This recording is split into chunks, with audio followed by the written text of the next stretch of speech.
गौतम बुद्ध अपने शिष्यों के साथ घूम घूम कर सत्य और अहिंसा का प्रचार करते और लोगों से उन्हें अपनाने का आग्रह करते। शिष्यों के मन में हमेशा इस बात का संशय रहता कि क्या लोगों के जीवन पर इसका कोई प्रभाव होगा, क्या वे सत्य और अहिंसा के मार्ग पर चलेंगे या फिर हम व्यर्थ ही प्रयास कर रहे हैं। यह बात गौतम बुद्ध को भी पता थी कि शिष्यों के मन में क्या है। एक दिन गौतम बुद्ध अपने शिष्यों के साथ एक गांव पहुंचे।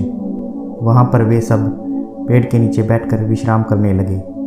वहां पर बहुत सारे छोटे छोटे बच्चे खेल रहे थे। एक छोटा बच्चा कभी कभी बीज बोता और थोड़ी देर बाद उन्हें खोद कर देखता कि वह अंकुरित हुए हैं या नहीं।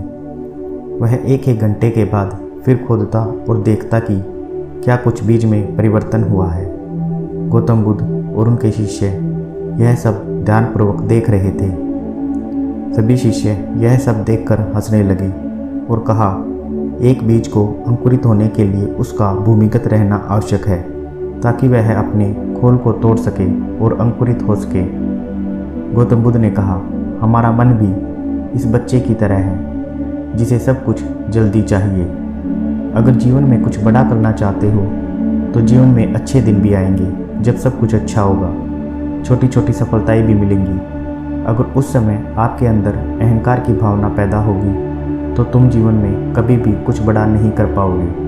कुछ खराब दिन भी आएंगे जब कुछ नहीं होगा, सब कुछ गलत ही गलत होगा, छोटी छोटी असफलताएं मिलेंगी। अगर उन छोटी छोटी असफलताओं को तुमने बड़ा मान लिया तो कभी भी जीवन में बड़ा कार्य नहीं कर पाओगे। जब तुम चारों तरफ से समस्याओं से घिर जाओ तो धैर्य रखो। कई मुश्किलें दिखने में बहुत बड़ी होती हैं। अगर आपके पास धैर्य है तो आसानी से उनसे निकल सकते हो। आप जितनी बड़ी चीज़ पाना चाहते हो उतना ही ज़्यादा धैर्य रखना आवश्यक है। जैसे विशाल वृक्ष कई वर्षों में अपनी जड़ें जमा पाते हैं, तभी वे आसमान में अपनी शाखाएं फैला सकते हैं।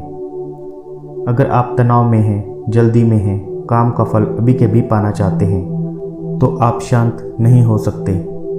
जिस व्यक्ति के पास कम धैर्य होता है उसको उस कार्य के लिए उतना ही इंतजार करना पड़ता है। जिसके पास अधिक धैर्य होता है उसका कार्य उतनी ही तेजी से होता है, क्योंकि धैर्य मन की गहराई में पनपता है। धैर्य मन को सुकून देता है। किसी भी बड़े से बड़े कार्य को करने के लिए शांत मन की आवश्यकता होती है।